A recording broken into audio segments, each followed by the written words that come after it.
নমস্কার, ঘরকন্যার একটি নতুন পর্বে সকলকে স্বাগত জানাচ্ছি। দেখুন এই যে চাবিলা মাছ, এটা আমি ভেজে নিয়েছি। এটা দিয়ে আমি পাতলা ঝোল করব। তার জন্য আমি তারপরে হচ্ছে কড়াইয়ে তেল দিয়ে নিলাম ঝোল তৈরি করার জন্য। এবারে আমি দিয়ে দেবো এতে কালো জিরে ফোড়ন। একদম কম মশলা দিয়ে এই মাছের ঝোলটা করা হবে। এটাও কিন্তু খেতে বেশ ভালো লাগে। গরমে হালকা পাতলা খাবার খাওয়াই ভালো। তেলটা একটু ভালোভাবে গরম হয়ে নিতে হবে।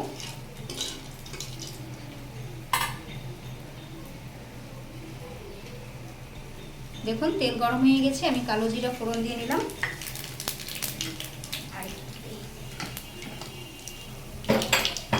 এবারে এর ভিতরে যে আলুগুলি দিয়ে দিচ্ছি।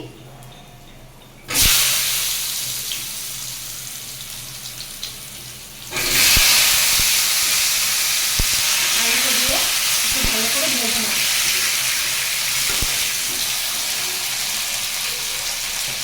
এটাকে একটু লবণ দিয়ে ভাজবো। লবণ দিয়ে নিলাম।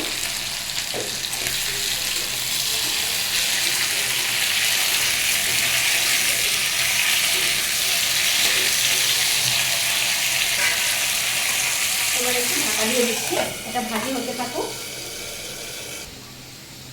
দেখুন আমার আলুগুলো কিন্তু লাল লাল করে ভাজি করা হয়ে গেছে।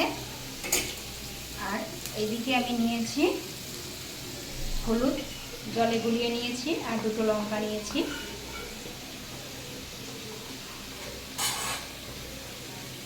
চুলোর আঁচটা একটু কমিয়ে নিলাম, নাহলে আবার আগুন ধরে যেতে পারে। এবারে আমি জলটা দিয়ে দেব। এইভাবে করে হালকা ঝোল রান্না করে খেলে সেটাও ভালো লাগে। দেখুন ঝোলের কালারটা কত সুন্দর এসছে। কোনো মরিচ দেইনি, কিছু না, আর কোনো মশলাও দেবো না। শুধু কালো জিরে ফোড়ন দিয়ে আলু ভেজে এই মাছ দিয়ে ঝোল হবে।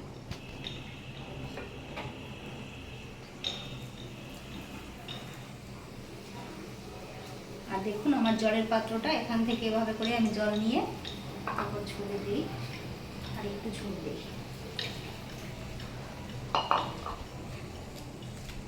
উঠলে পরে আমি ঝোলে লবণ দেবো। এইভাবে হলুদ দিলে কালারটা খুবই সুন্দর আসে।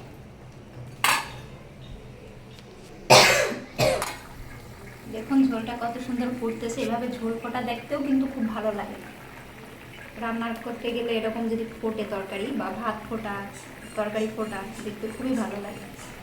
এই যে এদিকে ভাত ফুটতেছে কত সুন্দর, দুইটার দিকে তাকালেই খুব ভালো লাগে। এদিকে ভাত, এদিকে তরকারি। এবারে ঝোলটা বেশ ভালোভাবে ফুটে উঠেছে। এখন আমি দিয়ে দেব লবণ। পরিমাণ মতো লবণ দিয়ে দিই। এবারে এটাকে নাড়া দিয়ে মিশিয়ে নেব।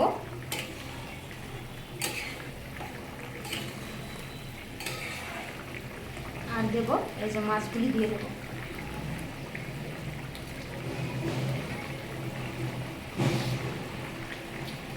দেখুন এই যে ভেজে রাখা মাছ দিয়ে নিচ্ছি।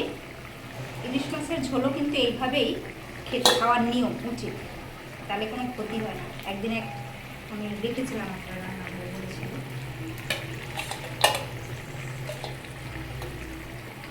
এই যে মাছগুলিকে দিয়ে দিলাম।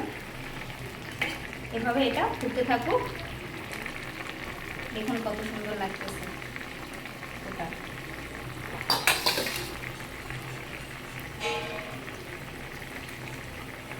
আমার এই মাছ রান্নার ভিডিওটি কার কার ভালো লাগলো কমেন্ট করে অবশ্যই জানাবেন। এভাবে রান্না করে খেয়ে দেখবেন, এটাও কিন্তু ভালো লাগে। যারা হালকা ধরনের খাবার পছন্দ করেন, এই গরমে হালকা পাতলা ঝোল এভাবে করে খাওয়া যায়।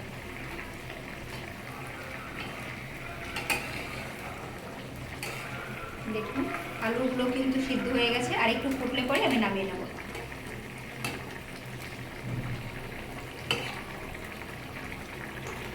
বন্ধ করে দিয়েছি, তাও ঝোল ফুটতেছে, তার মানে ঝোলের স্বাদ হবে।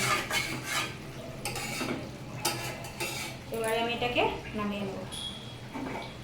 এই যে বাটিটাকে তুলে নিচ্ছি।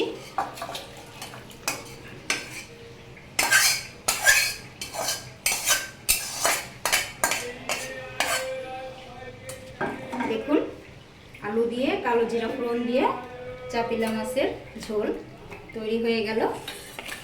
এই যে আমার রান্না কমপ্লিট। রান্নাটি কেমন লাগলো অবশ্যই কমেন্ট করে জানাবেন। সকলে ভালো থাকবেন, সুস্থ থাকবেন। ভিডিওটি দেখার জন্য সকলকে অসংখ্য ধন্যবাদ।